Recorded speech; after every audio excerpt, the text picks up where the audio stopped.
Rusty, one of the funniest things you said, I saw you in a documentary once. I've seen you in a lot of documentaries. Oh, yeah. And there was one called Top 10 Synth Pioneers or something like that. Oh, yeah. And there's a thing you did about Kraftwerk. You went, sick, we are robots. Yes. But I want to actually, because what you just said there really resonated with me, and I know it's going to resonate with everyone on my channel, the passion and the way you've... So I've echoed... The way you've echoed what I've always been saying on this channel in a way that only you could say it. So, and as I said, there's not many people who are prepared to make themselves unpopular by speaking the truth, so I respect that. Yeah. So, nobody knows who I am anyway, it doesn't matter. I know. But I want to ask you now about your Mixcloud, because I want to know I want to direct the guys to where they can hear your music. And guys, honestly, listen to Rusty's Mixcloud. I'm going to put links to that below. Everything's going to be in the description below. And just listen to his Mixcloud. Anything you want to say about your Mixcloud? Well, I'm a one-man act. Yes. I don't have a company managing my social media. And it's getting too much for me. We all know that. I am single. I don't have a partner. So I am one of those blokes that says... out with the family, in the studio. You know that one? You've seen it, list of things. Yeah, we've got a lot of them. So, I'm also, I don't understand how anyone can't search for music all the time. Like, I have to have it all the time. And then when I get one, I tell everyone, send it. Some people send me music. I don't write back and say, I'm not into that.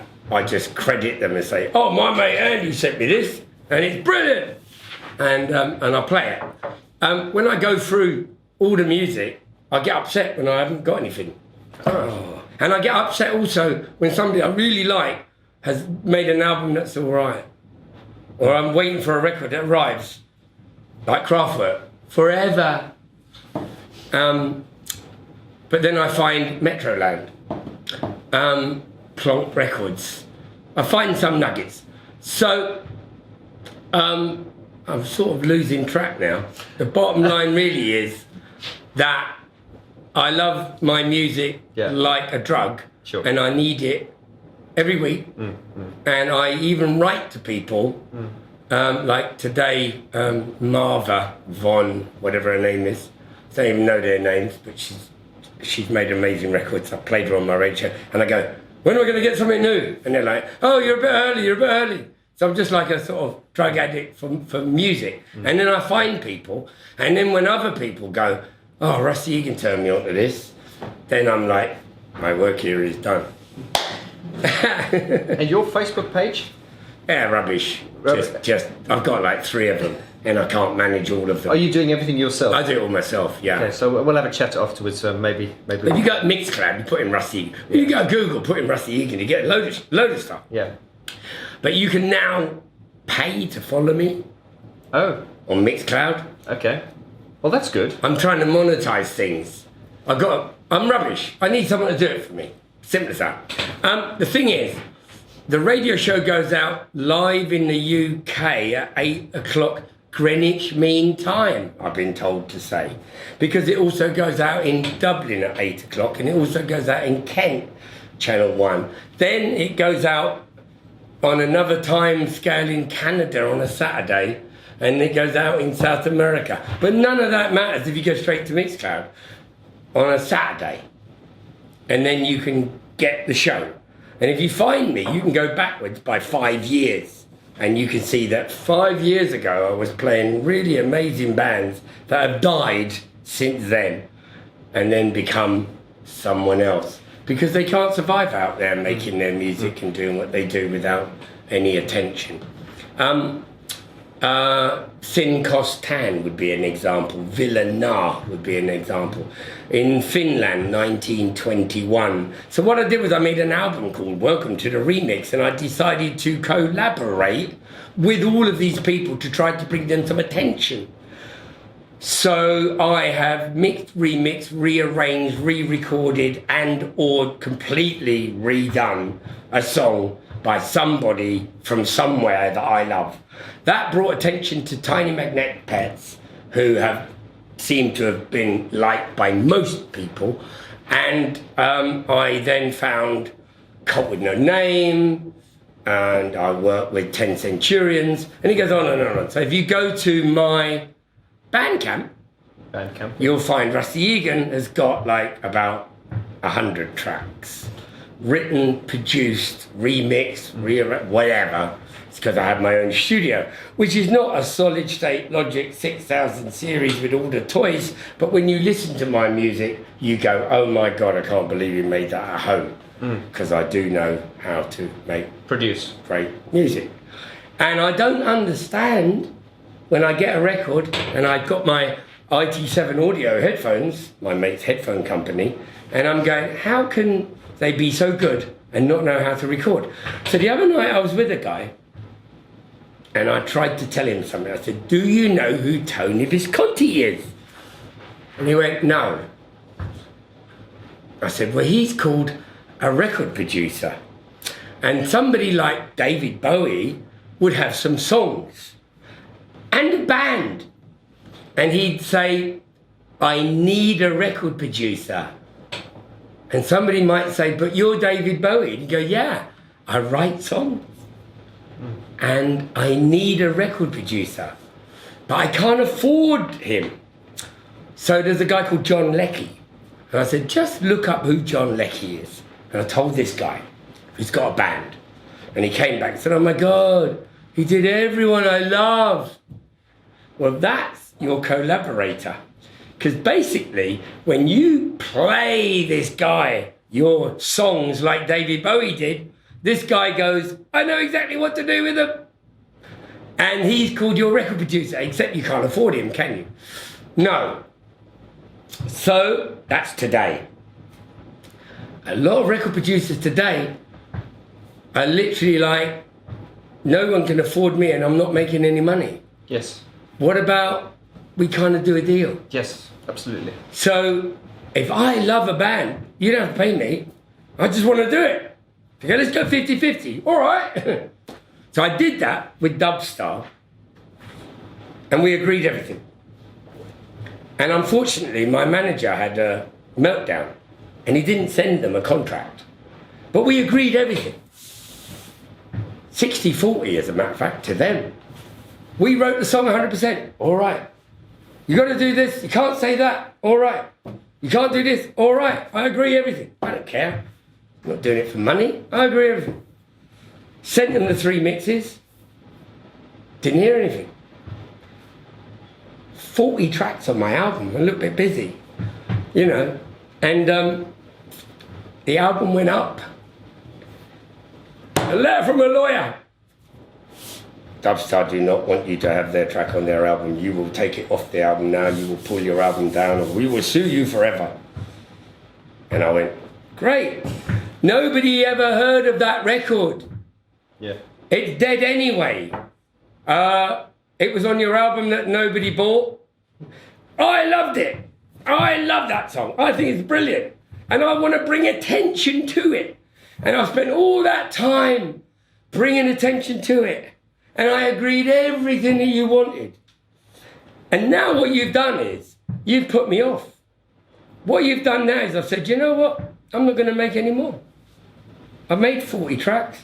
I did B-Movie. I did Len Sander. I've done it. You know what? If that's what the music business is, fuck you, music business. I don't want to know. My services are not available for free to then be chucked in my face and then cause my album to be taken off every platform to remove the song that, as far as I'm concerned, I've shown some light on and brought to the attention of people who would not otherwise have even gone there. I'm very upset. Unfortunately, there are other people that are very upset. Lovely Sarah, the singer, because she's friends with me. But, you know, she's got managers, and managers have lawyers. And I thought, you know what? You managers, you lawyers, that was a really good move for her career, which is going nowhere as far as I can see. So if anybody wants to do a remix Fade to Grey, off you go. There's about 50 of them out there. Do I care? Am I bothered that some band in Australia are doing Fade to Grey? No. Do I care? No. It just brings, some people hear it. If it was on Stranger Things, millions of people were going, who the hell is Bizarre? I've never heard of these people. Yeah. That's the way I look at that. But for some lawyer to go, ding, if you claimed you wrote it, that's something. If you didn't credit, that's something, you know. Yeah.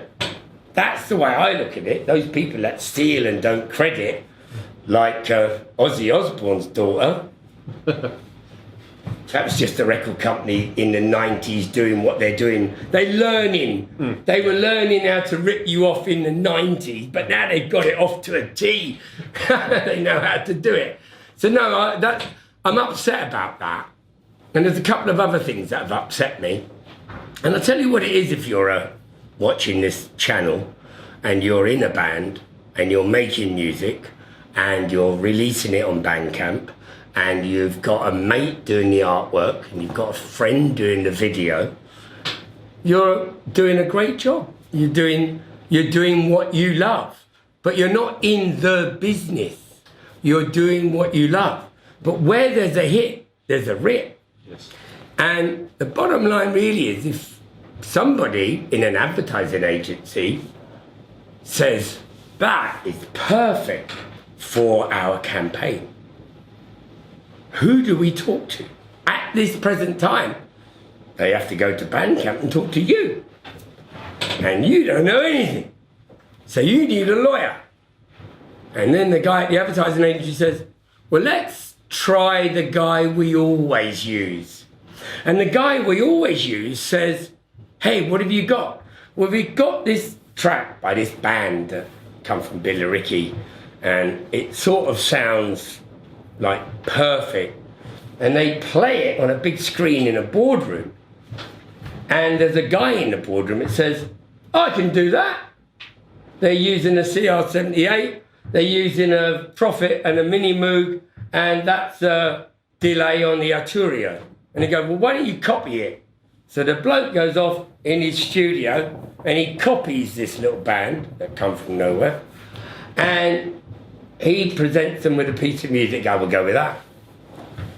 And the band don't know anything about it. One day they hear an advert, cool, it sort of sounds like us. But it's not us, is it? And even if they go, hello, great big advertising agency. No one here, mate. Sorry? Did you send us an email? Just send it to the legal department. And that's the end of it. Dead. Forget it. If they raise above the parapet and look a bit tough and they've got Russell solicitors, ooh, they've got a big lawyer who might know what to do, well, we'll send them a cease and persist or some sort of, we'll give them, so basically, you ain't going nowhere, mate. You ain't going nowhere. You're fighting a corporation, you know. You're not going anywhere. So the new platform that isn't here yet, but it is here yet, it's called a smart contract. It exists already. In my brain, I already know how PRS, MCPS, mechanical copyright order, blah, blah, blah, how all these organizations currently work. And if you're in the industry and you've got a job, why do you want to upset that? Why would you want anyone to come along and say, well, actually, we can do it all now and we don't need to ask you? What? Well, you know, we can get an IRS number, we can register for the PRS, we can register who all the writers are, we can have transparency for all of them, they can all agree, they can all have a code that they log into, and then they can all see on a daily basis what's happening to their part of the song that they performed on. And have already pre-agreed what they're going to get paid for it. And if anybody wants to use it in film and TV in the East, in China, where 1.5 billion people will have a mobile phone. If they want it in Russia, if they want it in Thailand, you've already pre-agreed. So you might wake up in the morning and made 100 quid. At this present time, to make 100 quid, it's going to take you forever. Yeah. You're not going to get nothing. Yeah. You're never going to make 100 quid. After local tax, instantly paid in a cryptocurrency? Nah, you have to wait 18 months to be accounted to. You're never going to get a bean. So basically, the creator, the musician, the writer, the bloke in the bedroom. But if you went on a tour of U2, 2 tours ago, Bono started from his bedroom with his home address. He put it on the screen and he said, this is his address, something Avenue. This is my bedroom wall. There's my picture of Lou Reed. There's my thing. Here's me writing my first song. If you look at George Michael, who wrote at the age of 16, Careless Whisper, he had sold his soul on that first contract. Slave, Prince, we sign your life away. And every one of them. Right now, I sent a tweet the other day and it said, I believe there are musicians and artists who have no desire whatsoever to sign a record deal. Why? Why would you want a record deal? You're doing a deal with the devil. Yes. Own your copyright, own your master recording, protect it with the associations that currently exist, but own it. And that's it. The bottom line really is, all you're doing is talking to some bloke who got ripped off by the music industry and denied my audience 20 odd years of the possibilities of making music. I left the music industry. I left the music industry in 88-9.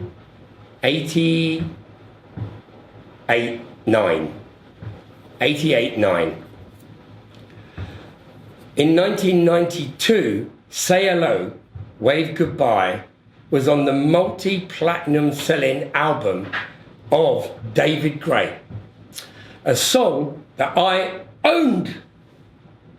I thought I owned. I own Metropolis Music Publishing, right? No, you signed it away. I didn't sign it away. Well, we've got a piece of paper that said you did. Yeah, but I'm telling you, I didn't. You've got a piece of paper that somebody that you know called your mate did a deal with you because Yana Yell in Warner Brothers Music Publishing was in contact with me for 25 years because I signed Visage to a 25-year music publishing contract. Soft Cell, the same contract. Johnny Hates Jazz, the same contract. And every artist that I ever worked with on a single song assignment, including B-Movie, the same contract. This has been a very easy interview for me, but I haven't had to say much. But you're very interesting to listen to. We're going to have to break this out into separate parts. But I love your enthusiasm and your passion, and it really. Have I still got it? You certainly have, and I don't want to say that speech you gave because the speech sounds condescending. Just that attack you had on the music industry was delivered in such a way that I think a lot of us feel, but was delivered in such a. You do know it was. Straight from the heart. And I can't say it because it's naughty, but... Say it. Something in the wind. Something in the wind. Do you know what that means? Pissing in the wind. Yeah. Oh, yeah. It means... Or farting against thunder or... Yeah. They don't care. They don't care. They don't care, your little channel, that idiot. So guys, I'm going to ask you... That's the way they look at it. I'm going to ask you the question here now. We need someone to spearhead this revolution. Because look at me with my blonde hair. They just say I look like Jason Donovan. We need someone who's like scary. He's like the UK Jack Nicholson, isn't he? Yeah, where's the women? But listen, guys, I'm going to leave links to everything we've spoken about. Check him out, this man. He's larger than life. And yeah, I'm sure. Where are you DJing at the moment? Where can people come and see you DJ? I'm getting bored with DJing, to be honest with you. Yeah. I love playing great records to people, but I get asked to literally just go and play the same records every night, you know. At the weekend I did a goth club, because I was involved with that as well, that you don't know about. Anyway, and I mixed my Burundi record. Okay. I mixed it with Public Image. I could be wrong, I could be right. Yeah. Which I also used to own 50% of in my catalogue. The thing was, I really enjoyed that. I enjoy introducing music while you're on the dance floor and you're going Burundi Black, which is the Adam and the Ant trumpet, right, on my album, and then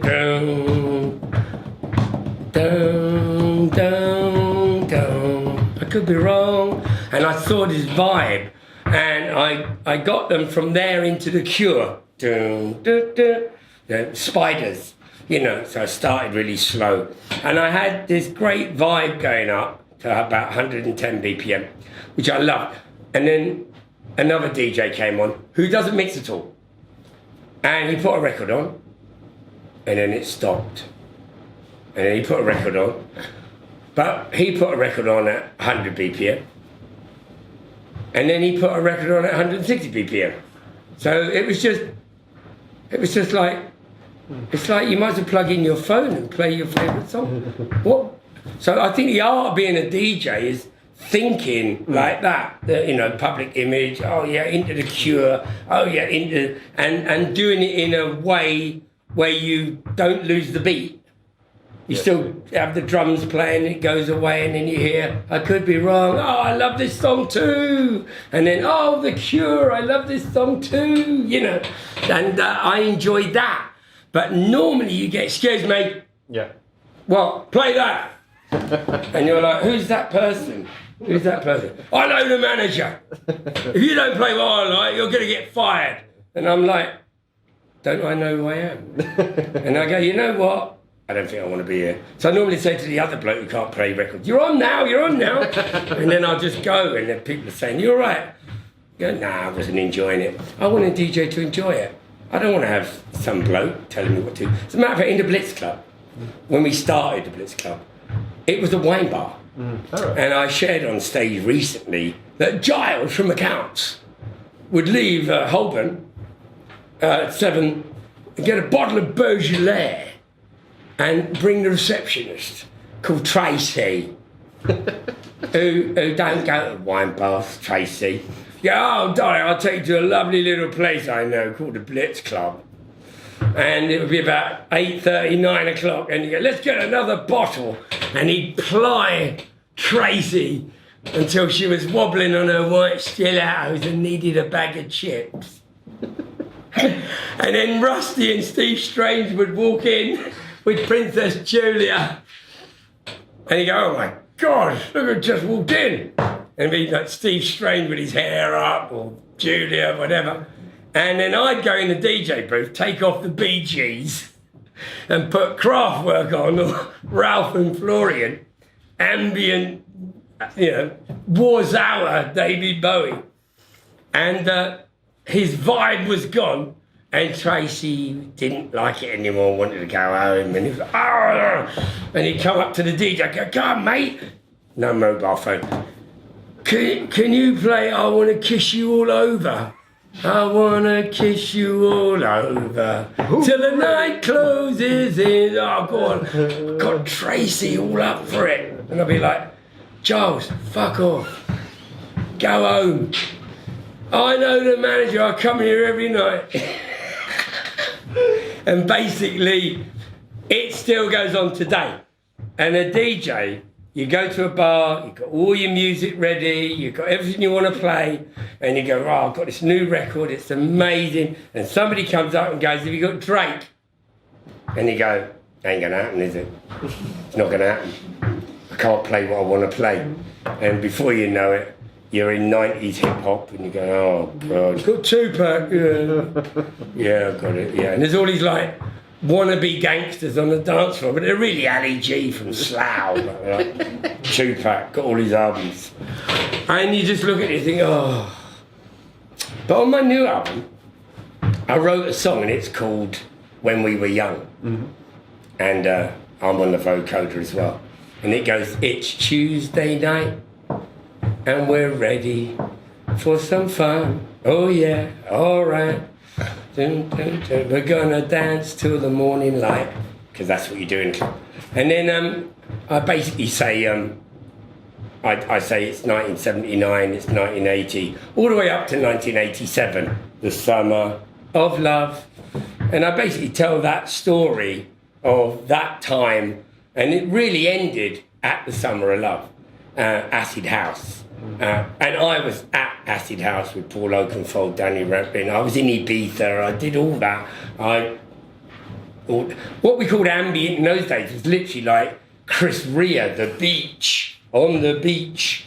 It was like just this chill out and Art of Noise. Yeah. Bum, bum, bum. It's like, so I made Fade to Grey cinematic mix with that in mind. So no, I mean, DJing commercially is horrible. You go up to any DJ, he's a miserable person. Oh no. Yeah. Someone's going to ask me to play some shit record, you know. And I personally think, if any DJs are watching this, remember I mentioned the busker who stands there imitating Michael Jackson or doing a very bad version of somebody else's song and gets paid money for it. Well, if somebody says, will you play a wedding? Ask them for a playlist. And if they want to hear what's on that playlist and they pay you, then say DJ Toolie D on the decks isn't here. DJ I do whatever the fuck it says on the can is here. And just do that. And when people come up to me at the end of the night and they give me a fist, yo, bro, you is wicked. Ali G. I say, you're my man. Because I'm not me. I was the guy who did exactly as it said on the can. And I know you want to end the night with a certain song I can't say anymore because he's in prison. And, you know, they all... It's a formula. It's a formula. The 80s is a formula too. And when you end the night with Careless Whisper, everybody loves you. So that's your job. Say hello, wave goodbye. That's your job. You have to play these things. That's your job. How lucky are you to have that job? Cheer up, you miserable fucker. You're getting paid to be in a bar and play music to make people happy. If you don't like it, don't do it. And I just told you I don't want to do it anymore. I don't have to do it anymore. But if I do it, I do it well. And I play ace of base. Rusty, They love that. this has been such a great interview, mate. I hope you'll chat to us again sometime.